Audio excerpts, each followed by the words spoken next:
Good afternoon, everybody, and welcome once again to the World Government Summit. My name is Hadley Gamble. I am the Chief International Anchor for Al Arabiya, as well as a columnist and writer for Semaphore. It's fantastic to be joining you all today to talk about something that I think all of us are going to be keeping a very, very close eye on in the coming years. I'm joined by the CEO of Schneider Electric, Olivier Blum, as well as His Excellency Suhail Mazrouei, the Minister of Energy here in the UAE. Gentlemen, I want to kick it off by asking you to give me your thoughts on where we are today, given DeepSeek. Does that in any way, Your Excellency, change the UAE's plans for nuclear energy? Well, first of all, we need to look at technology with optimism, and we need to look at anything that has to do with AI and open sourcing with also more optimism. And I think they will all help everyone in the industry. This competition among the competitors in AI will only help us as governments and a private sector as well in improving efficiency, trying to increase as well increase the digitization, as well as increase the control, because now the problem with the human is the control. Now the control is going to go through the smart systems that is going to be controlled by the AI to the hands of AI. And I think reducing the cost in that competition is only an enabler for governments and industries. Does that mean in your mind that the Chinese have got it right in democratizing AI, open source, versus what the United States is doing? No, I think it's a competition. It's not that the Chinese are getting it right or in open sourcing. Not everyone is open sourcing. It's two different philosophies and reaching to the end results. But more applications, more use of the technology or use of the application itself is going to enhance it and is going to improve it. And we are just at the tip of the iceberg when we're talking about this new frontier, new life that we will live in the next 10, 15 years. It's going to be very interesting. And we will see surprises. Not in 10 years, but probably we'll see surprises in a year or in 6 months. And that's, I think, what we are expecting. And I believe that these technologies are going to help all of us. And it's going to make us more efficient in using energy. So in your mind, the success, or seemingly success at least, of DeepSeek is not going to hit, in your mind, the demand for nuclear? No, I don't think so. I think it's an improvement, it's an optimization of the current systems. Of course, it's now a tool. How do we use that tool in every field to ensure that we are delivering a better results?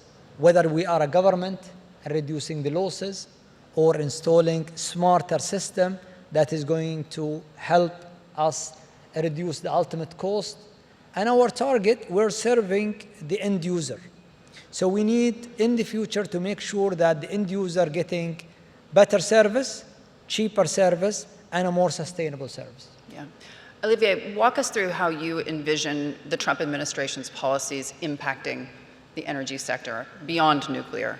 Because at this point, we're seeing a raft of executive agreements and executive decisions on a daily basis. It's difficult to navigate that. Yes, indeed it is difficult to navigate, but when you look at any kind of measure which are being taken, it's just going to support the growth of the economy in different sectors. You see that there are a lot of subsidy to support the residential sector.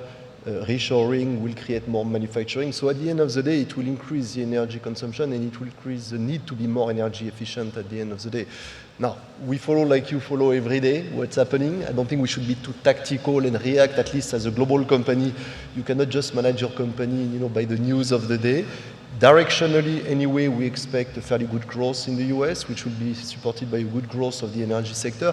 And anyway, as His Excellency said, if you want to support the demand, you need to work a lot on energy efficiency. Whether you do it for the planet or your wallet is a different question, but you need to save energy, and that will require more electrification and more digitalization. So you can take the topic from a sustainability standpoint, from an efficiency standpoint. There is a big need to work on efficiency on how we consume energy, including in the US. And it's also a question, of course, about cost, because as the United States looks to be perhaps more energy independent and more energy dominant, as the US president has said again and again and again, AI comes into this picture. How much of the energy is going to actually stay at home as a result of the need growing and exponentially?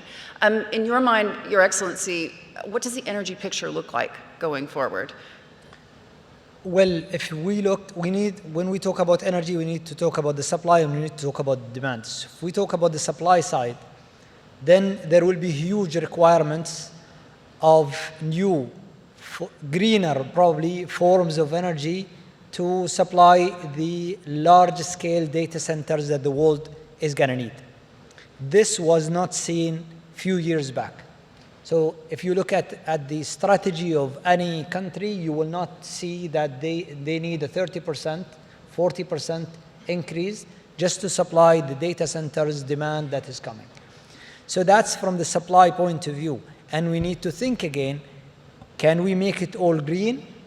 How can we invest in reducing the emissions while we are growing significantly in the supply?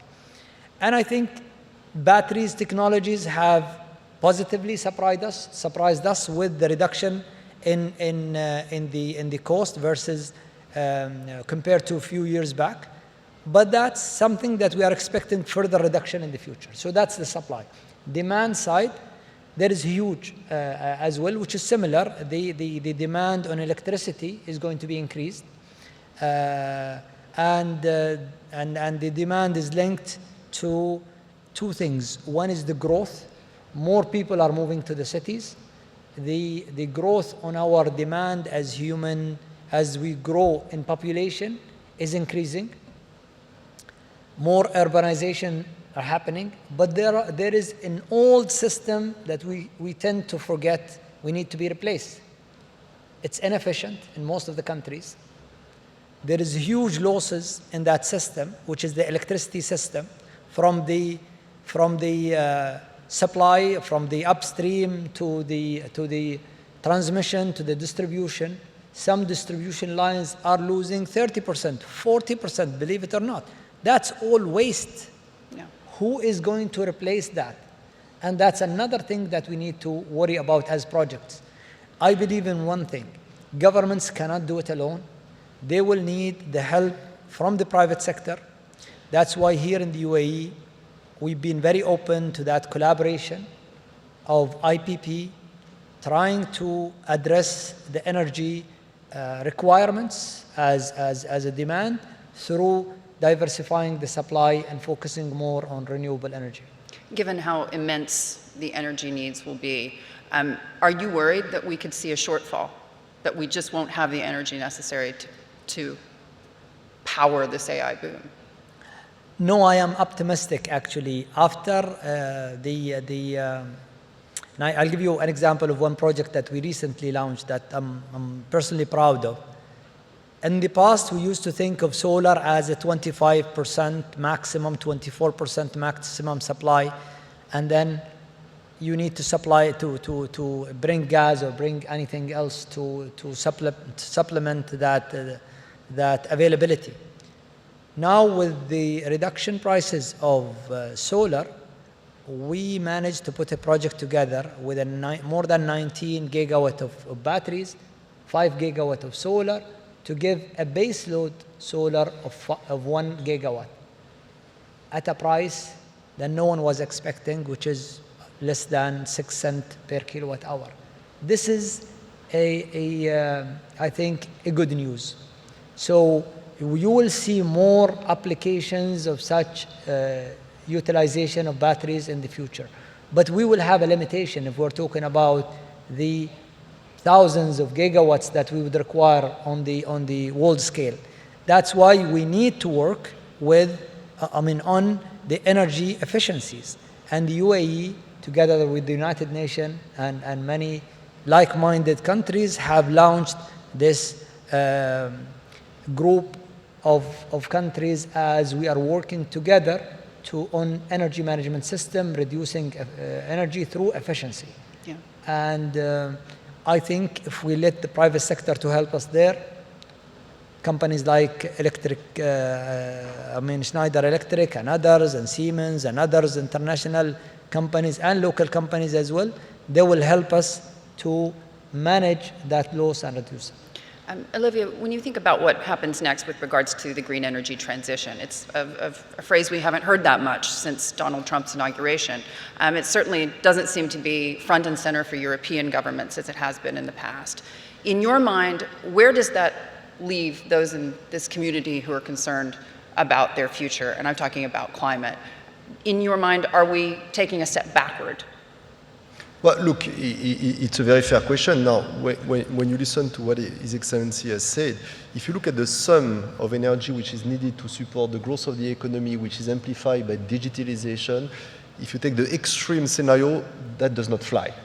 So anyway, you need to manage energy in a very different manner if you want to meet the objective that we have in front of us or the demand that you have in front of us. Do you think that European politicians are finally getting on board with that? You know, the European politician, and I'm French by origin, so I know a little bit, they understand what's happening and they're reacting. I don't know if you heard recently. That's new, the if you follow European president, politics. and you know, I'm French by origin and I tend to be always critical. You are always critical with your own country. But look at what happened in the past 2 days in France. The President Macron has launched a big initiative to invest in artificial intelligence because he really believes that Europe has to be stronger, that France has to be stronger.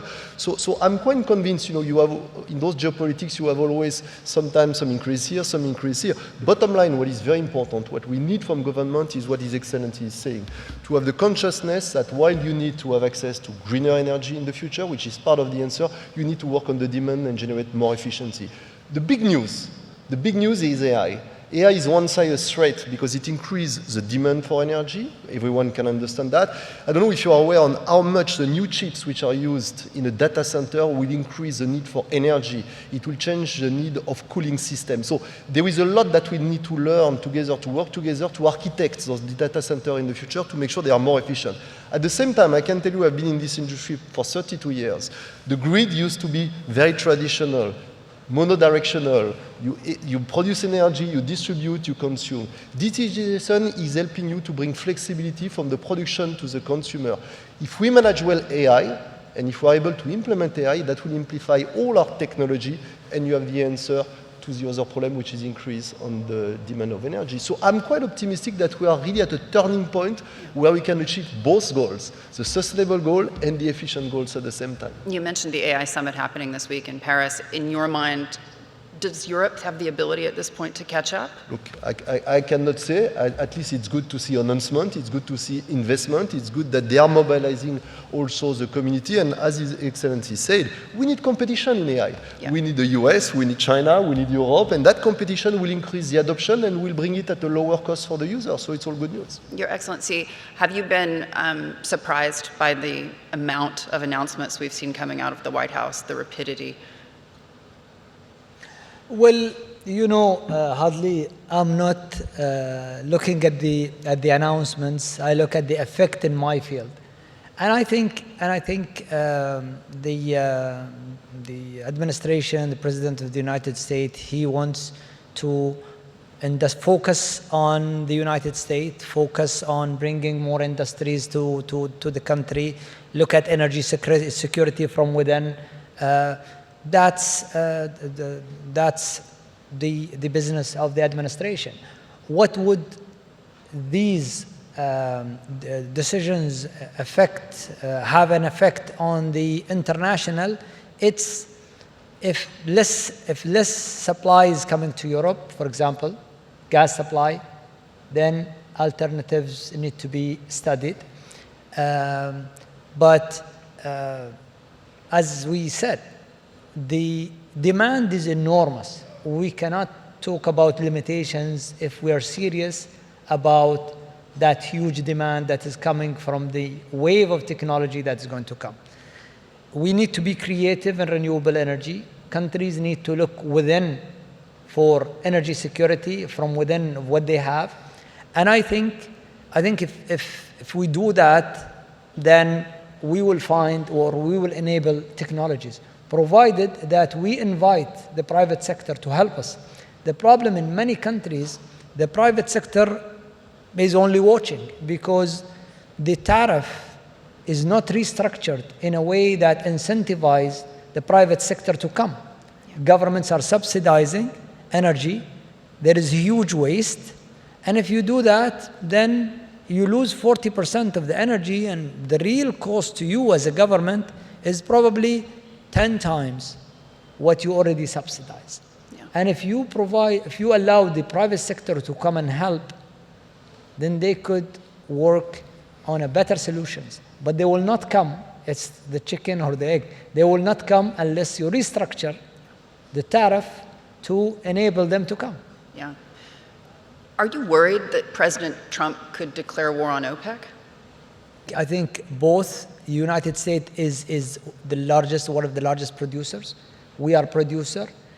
We share views when it comes to ensuring that this commodity, which is in huge demand, is available to the market, and I think we all work to achieve that. I think we collaborate more than people think that we're not collaborating but let's remember, when COVID came, President Trump and the United States joined OPEC in their aspiration to fix the market. So I think pragmatism is always going to be there. What we are doing as a group is ensuring that this commodity is available to the consumers at a price that is right for the consumer and right for the companies which are developing it. If that equation is not right, we know what's going to happen. Either the prices will fall below the level that attract the companies to bring these resources to the market, and you will have a hike again in the prices. Yeah. So I think what we have done as a group, ensuring that the stability of the market, supply and demand, ensuring that the market is well supplied, have benefited most of the countries, I would say, whether they are in the consuming nations or producing nations. And that is very hard to be done, especially that our share of that production is shrinking with more supply coming from non-OPEC countries. But this group, I think, is a noble group. They mean well for the whole world, and that's why we in UAE believe in it, and that's why we are in it. Yeah. In your mind, is the price right today? Because President Trump says it isn't. He says it's too high. You know, my role, Hadley, you've been interviewing me for probably the last 10 years or so. I will never comment on the price. I'm still trying. Yeah, you can try, but I will never comment on the price. I think the market sets the price, and that's something that we don't have a target. We don't talk about it. The market sets the price. That's our doctrine. Your Excellency, Mr. Blum, thank you so much for joining us. Thank you.